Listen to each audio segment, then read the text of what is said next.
Most people don't lose their financial future because they made one terrible decision. They lose it slowly, quietly, through comfort. Not the kind of comfort that feels dangerous, the kind that feels normal. Food delivery instead of cooking, streaming instead of learning, scrolling instead of building. Nothing extreme, nothing reckless. Just small choices that make life easier today, but smaller tomorrow. The truth is uncomfortable. Comfort is one of the most expensive habits a person can develop. And the strange part is, it rarely feels like a problem while it's happening. Now let's talk about the real problem. When people imagine someone becoming poor, they picture crisis, job loss, bad investments, debt spiraling out of control. But in reality, most financial stagnation doesn't come from disaster. It comes from stability. A stable job, a predictable routine, a life that works well enough. You earn money, you pay your bills, you enjoy small comforts, and slowly, you stop stretching yourself. The brain begins to protect the comfort. You avoid risks. You delay learning new skills. You tell yourself you'll start later. Later becomes next year. Next year becomes 5 years. And suddenly you realize something unsettling. Your income hasn't changed much. Your opportunities haven't expanded. And life has quietly become more expensive. Comfort didn't destroy your progress. It slowly replaced it. This is where psychology becomes important. Human beings are wired for safety, not growth. Your brain's primary goal is not wealth, it's survival. In ancient times, comfort meant safety, warm shelter, reliable food, a stable tribe. Those signals told your brain, you're safe, relax. The problem is, the modern world rewards the opposite behavior. Growth requires temporary discomfort, learning skills that feel difficult, starting projects that might fail, saving money instead of spending it, investing before you feel fully confident. These actions send a different signal to the brain, uncertainty, and the brain interprets uncertainty as danger, so it nudges you back toward comfort. Watch another episode. Order the easier option. Delay the harder decision. Not because you're lazy, because your brain is protecting you. But protection can become a trap. And there's another quiet cost of comfort. It lowers your financial awareness. When life feels easy, you stop asking questions.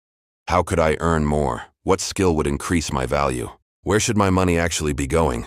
Comfort removes urgency, and urgency is often what drives change. Without urgency, people drift.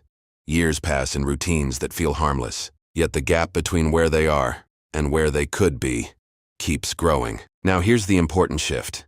Discomfort is not the enemy of wealth. It's the doorway to it. Nearly every meaningful financial change begins with a period of discomfort.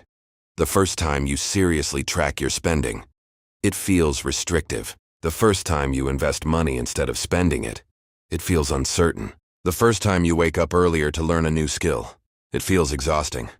But something interesting happens when you repeat these behaviors. What was once uncomfortable becomes normal, and what becomes normal shapes your future. Wealth is not built through occasional bursts of motivation. It is built through repeated exposure to small, manageable discomfort, saving when it would be easier to spend, learning when it would be easier to relax, creating when it would be easier to consume. Over time, these small decisions compound, not dramatically at first, quietly, just like comfort compounds quietly in the opposite direction. Think about two people over 10 years. The first chooses comfort most of the time. Evenings are for entertainment. Income stays roughly the same. Spending grows slowly with lifestyle. Nothing feels wrong, but nothing expands. The second person makes slightly different choices, not extreme ones. They spend some evenings learning valuable skills. They invest small amounts consistently. They ask uncomfortable questions about money. In the beginning, their life looks harder, but 5, 7, 10 years later, their options are wider. Their income potential is larger.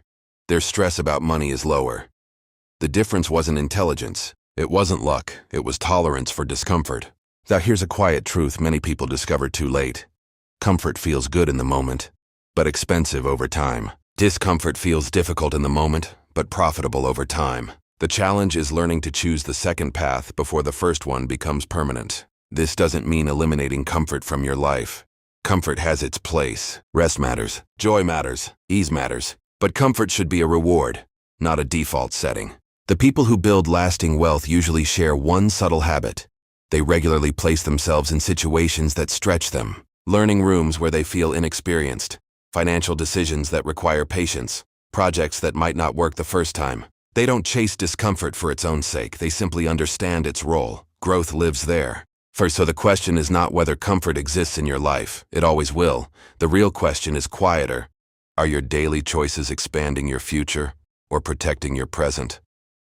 That answer often determines where someone ends up financially.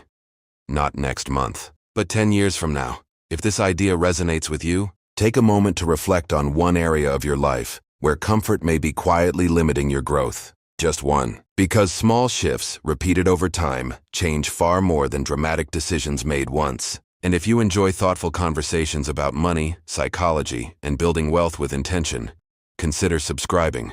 There's much more to explore.